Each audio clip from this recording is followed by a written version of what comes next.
నమస్తే సార్. నమస్తే. విజయవాడ మాజీ ఎంపీ కేశినేని నాని గారు విజయవాడలో మళ్ళీ కాల్ మనీ మాఫియా విజృంభిస్తుంది అని ఆరోపిస్తున్నారు సార్.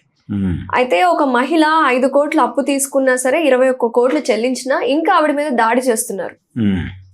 అంటే కాల్ మనీ అనేది పాత గతంలో చంద్రబాబు నాయుడు గారు 2014లో అధికారంలోకి వచ్చినప్పుడు అక్కడ ఒక రగడ జరిగింది. అంటే కాల్ మనీ అంటే వాళ్ళే ఫోన్ చేసి డబ్బులు ఆఫర్ చేస్తారు, లేదు వీళ్ళ అవసరం ఉండి ఫోన్ చేసినా కానీ వాళ్ళు స్పందించి డబ్బులు ఇస్తారు. డబ్బులు ఇచ్చిన దగ్గర నుంచి వాళ్ళ కంట్రోల్ మొదలవుతుంది ఆ మనుషుల మీద. మొదలయ్యి వాళ్ళు రకరకాల వడ్డీల పేరుతో, అంటే ఇన్స్టాల్మెంట్లు ప్రాపర్గా కట్టడం లేదని దాని మీద ఫైన్లు వేసి, మీరు ఎన్ని ఇన్స్టాల్మెంట్లు కట్టలేదు, ఇంత ఫైన్ పడిపోయింది మీకు. ఇప్పుడు చాలా సందర్భాల్లో జనరల్ మనం 2 వీలర్ లోన్స్ ఏవో తీసుకున్నా దానిలో పెనాల్టీస్ పడిపోతూ ఉంటాయి. ఆ పెనాల్టీస్ అన్ని కౌంట్ చేసి వాడు దాదాపు లోన్ అంత అమౌంట్ వేస్తాడు.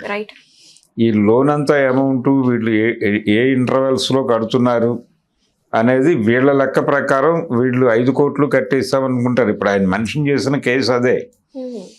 ఆయన ఒక మహిళా వ్యాపారి ఒకళ్ళ దగ్గర 5 కోట్లు తీసుకుంది. ఈ కాల్ మనీ వాళ్ళ దగ్గర 21 కోట్లు ఇప్పటికీ ఆవిడ దగ్గర నుంచి వసూలు చేసి ఇంకా అప్పు తీరలేదు అని చెప్పి, ఇప్పుడు ఆవిడకి ఏదో 11 ఎకరాల ల్యాండ్ ఉందట అక్కడ. ఆ ల్యాండ్ని కబ్జా చేయడానికి ప్రయత్నం చేస్తున్నారు ఈ కిషోరును. అలాగే ప్రస్తుత ఎంపీ, ఇప్పుడు ప్రస్తుతం వారి తమ్ముడే ఉన్నారు, కేశినేని నాని గారి తమ్ముడు కేశినేని చిన్ని గారు ఇప్పుడు ఎంపీ. తన తమ్ముడి మీదే ఆరోపణ చేస్తున్నారు. అన్నదమ్ముల గొడవ అనుకోవచ్చు, కానీ ఇక్కడ ఒక మహిళ వ్యాపారి తాలూకా పేరు, ఆ వ్యవహారము, ఈ 11 ఎకరాల గొడవ ఇవన్నీ లింక్ చేయటం ద్వారా కొంచెం కేసుని బాగానే ఎస్టాబ్లిష్ చేయగలిగాడు.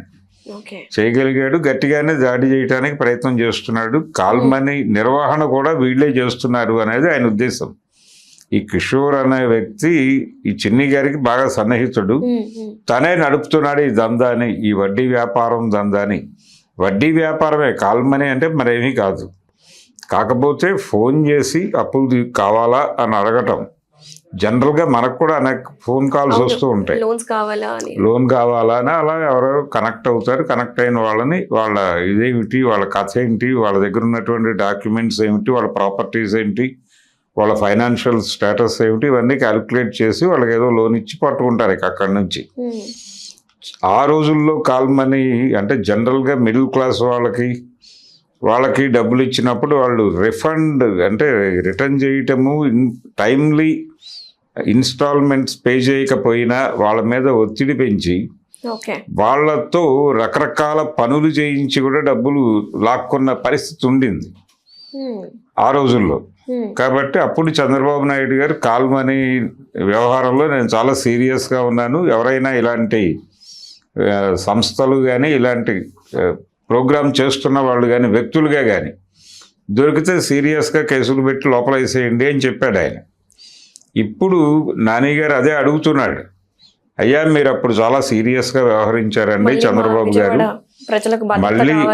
మళ్ళీ విజయవాడలో జనాలు కాల్ మనీ కాట్లకి బలైపోతున్నారు, కాబట్టి మీరు ఆ రోజున ఎంత సీరియస్గా వ్యవహరించారో ఇప్పుడు అంతకు మించిన సీరియస్గా వ్యవహరించాల్సిన అవసరం ఉంది. ఇక్కడ చాలా అంటే మీ పార్టీతో లింక్ అయి ఉన్నటువంటి పొలిటీషియన్స్ కూడా ఇదే పని చేస్తున్నారు, అందుకని మీరు పట్టించుకోవాల్సిన అవసరం ఉంది. లేకపోతే ప్రపంచం మీ మీద రివర్స్లో మాట్లాడుకోవాల్సి ఉంటుంది. దీని ప్రభావం వలన విజయవాడలో మీ ఉనికి ప్రశ్నార్థకం కావచ్చు అన్న లెవెల్లో ఆయన చంద్రబాబు గారిని అలర్ట్ చేసే ప్రయత్నం చేస్తున్నాడు. ఈ అలర్ట్ చేసే ప్రయత్నంలో భాగంగా తన తమ్ముడిని కూడా భయపెట్టే ప్రయత్నం చేస్తున్నాడు ఆయన. ఇప్పుడు రోడ్డు మీదకి వచ్చి ఆయన ఏదైనా ధర్నా చౌక్లో కూర్చుని ఒక ప్రోగ్రామ్ టేకప్ చేస్తే నెమ్మదిగా ప్రెజర్ బిల్డ్ అవుతుంది. ఆ ప్రెజర్ బిల్డ్ అయ్యి అతన్ని అంటే కేశినేని చిన్నిని పిలిచి చంద్రబాబు నాయుడు గారు ఏం జరుగుతోంది అని అడిగే అవకాశం ఉంటుంది అనేది ఈయన ఉద్దేశం. ఎవరి వ్యాపారాలు వాళ్ళకు ఉన్నాయి. చంద్రబాబు నాయుడు గారి వ్యాపారం చంద్రబాబుకు ఉంది, అలాగే కేశినేని చిన్నికి కూడా ఆయన బిజినెస్ ఏదో ఆయనకు ఉంది. ఆయనతో ట్రావెల్ అవుతున్న వాళ్ళకు కూడా ఇలాంటి బిజినెస్లు ఉండొచ్చు, వడ్డీ వ్యాపారం. రోజువారీ వడ్డీ వ్యాపారం అని ఒకటి ఉంటుంది. రోజువారీ అంటారు, అంటే 100 రూపాయలు ఇస్తే రోజుకు రూపాయి చొప్పున 90 రోజులు కట్టాలి. 10 రూపాయలు మినహాయించుకుని 90 రూపాయలు ఇస్తారు. ఈ 90 రూపాయలతో నెలంతా వాళ్ళకి రూపాయి కడుతూ ఉండాలి. ఇది ఒక ప్రోగ్రాం ఉంటుంది. ఈ రోజువారీ వడ్డీలు ఇలాంటి స్కీములు చేసేవాళ్ళు కూడా ఉంటారు ఎంపీల దగ్గర. వీళ్ళే కదా మనీ ఇమ్మీడియట్గా కావాలంటే మొబలైజ్ చేయగలిగేది వీళ్ళే. అందుకని ఈ వడ్డీ వ్యాపారాలు చేసేవాళ్ళు వీళ్ళకి లీగల్ ఇబ్బందులు రాకుండా, పోలీసుల నుంచి ఇబ్బంది రాకుండా ప్రొటెక్ట్ చేస్తూ ఉంటారు. ఈ పొలిటికల్ లీడర్స్ వాళ్ళు తమని ప్రొటెక్ట్ చేస్తున్నారు కాబట్టి వాళ్ళకి ఏ అవసరం వచ్చినా వీడు డబ్బు సర్దుబాటు చేస్తూ ఉంటాడు. అలాంటి ఒక అన్హోలీ అలయన్స్ ఒకటి నడుస్తూ ఉంటుంది అక్కడ. ఈ అపవిత్ర కలయిక అన్ని పార్టీల్లోనూ ఉంటుంది. వైఎస్ఆర్సీపీలోనూ ఉంటుంది, తెలుగుదేశంలోనూ ఉంటుంది, కొన్ని సందర్భాల్లో కమ్యూనిస్ట్ పార్టీలో కూడా కనిపిస్తుంది. కాబట్టి దీని మీద అటాక్ చేయగలిగినంత పరిస్థితి చంద్రబాబు నాయుడుకి లేదు. కానీ ఆయన ప్రతిసారి చేసినట్టుగానే ఏదో హడావిడి క్రియేట్ చేస్తాడు. మరి రాబోయే రోజుల్లో ఈ కేసినేని నాని గారు అన్నట్టు మరి చంద్రబాబు నాయుడు గారు ఏమైనా భద్రత కల్పిస్తారంటే? భద్రత ఏం కల్పించడు ఆయన. కాకపోతే ఒక హడావిడి చేస్తాడు. ఒక 4-5 తీసుకెళ్లి లోపలేసేయండి, వాళ్ళని చంపేయండి, ఊరేయండి, ఇలాంటి హడావిడి ఏదో చేస్తాడు తప్ప. అప్పు అనేది ప్రతి ఒక్కడికి అవసరంగా మారిపోయింది. ఇప్పుడు అప్పుల మీద మాత్రమే బతుకుతున్నారు. ఉద్యోగాలు ఎందుకు చేస్తున్నారు అంటే అప్పులు తీసుకోవడానికి సెక్యూరిటీ ఉండాలి కాబట్టి. అప్పు ఇచ్చేవాడికి సెక్యూరిటీ కోసం వీడు ఉద్యోగం చేస్తున్నాడు తప్ప వీడు బతకడం కోసం ఉద్యోగం చేయట్లేదు ఎవరు. సెక్యూరిటీ కోసం, అవతలవాడికి సెక్యూరిటీ చూపించడానికి వీడు బిజినెస్ చేస్తున్నాడు తప్ప బిజినెస్ మీద ఇంట్రెస్ట్తోనో అవసరం తీర్చుకోవడం కోసం చేయట్లా. ఎందుకంటే సంపాదనలకి ఖర్చులకి లంగర్ అందటం లేదు ఎవరికి. ఈ లంగరు ఫిల్ చేస్తున్నది, ఆ గ్యాప్ ఫిల్ చేస్తోంది. ఆదాయానికి ఖర్చులకి మధ్యలో ఉన్న వ్యాక్యూమ్ని ఫిల్ చేస్తున్నది అప్పులే. అది బ్యాంకు నుంచి వస్తున్న అప్పులు కావచ్చు, లేకపోతే ఇలాంటి వడ్డీ వ్యాపారం వాళ్ళు ఇస్తున్న అప్పులు కావచ్చు. వాళ్ళు కూడా వీళ్ళని కంట్రోల్లోకి తీసుకుని, వీళ్ళ ఆదాయ మార్గాలను కంట్రోల్లోకి తీసుకుని ఏదో పద్ధతిలో గుంజుకోవడం కోసం ప్రయత్నం చేస్తారు. అందుకని ఈ ఏరియాలో మాఫియా అటాక్స్ ఇవన్నీ ఉంటాయి. ఇది శాంతి భద్రతల సమస్య కూడా, ఆర్థిక వ్యవహారం మాత్రమే కాదు. దీనిలో లా అండ్ ఆర్డర్ ప్రాబ్లం కూడా ఇన్వాల్వ్ అయి ఉంటుంది.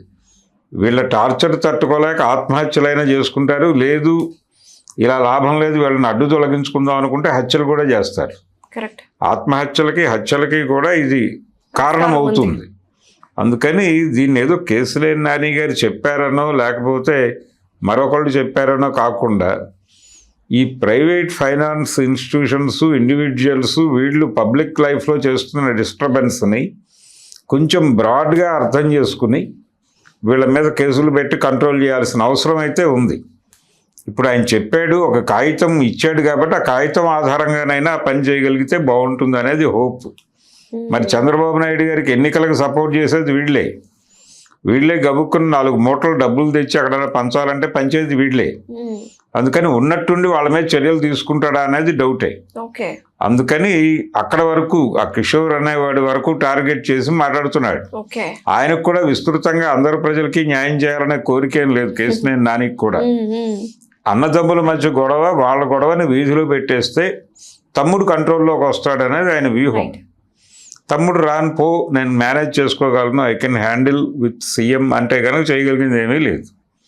ఈ యుద్ధం, ఈ అన్నదమ్ముల యుద్ధం మధ్యలో కొంచెం ఒక సీరియస్ ఎలిమెంట్ కోసం వాళ్ళు కాల్మనీని పట్టుకొచ్చారు. ఇది అక్కడ జరుగుతున్నటువంటి గొడవ. దీని మీద ఎలాంటి పరిస్థితులు దాపురిస్తాయి అనేది చూడాలి. Thank you. హలో, తెలుగు రాజ్యం ఛానల్ చూస్తున్నారా? సామాజిక, రాజకీయ, జీవన చిత్రణే తెలుగు రాజ్యం. అతిశయోక్తులు, అసత్యాలు ఉండవు.